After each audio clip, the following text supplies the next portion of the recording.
पाऊस आपल्या सगळ्यांना आवडतो. पाऊस रोमॅन्टिक आहे. पाऊस पडायला लागलं की सगळीकडे मस्त वातावरण होतं.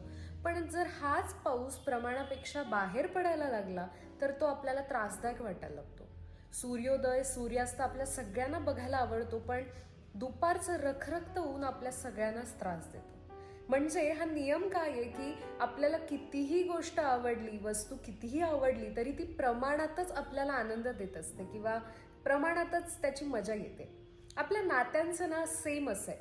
म्हणजे बघा ना की एखादं नातं आपलं खूप आवडीचं असतं, एखाद्या व्यक्तीवर आपलं जीवापाड प्रेम असतं, ती आपल्या खूप आवडीची असती आणि ह्या सगळ्यामध्ये आपण त्या व्यक्तीला, त्या नात्याला सगळं देऊन बसतो. ज्या लिमिट्स, ज्या बाउंड्रीज घालणं गरजेचं होतं त्या आपण घालत नाही आणि सरते शेवटी मग आपल्याला त्रास व्हायला लागतो. कारण प्रमाणापेक्षा काहीच चांगलं नसतं. त्यामुळं मग आपण समोरच्या व्यक्तीला दोष देत बसतो, परिस्थितीला दोष देत बसतो. पण सगळ्यात मोठी चूक कुणाची माहिती आहे? आपली. कारण एखाद्या नात्याला हेल्दी बाउंड्रीज, लिमिट्स हे गरजेचे असतात आणि जर पहिल्यापासून ते तुम्ही मेंटेन ठेवले, एकमेकांना कम्युनिकेट केले, एकमेकांना सांगितले, तर ते नातं अजून छान गोड व्हायला मदत होते. मग मजा त्या रोमॅन्टिक पावसासारखीच येते.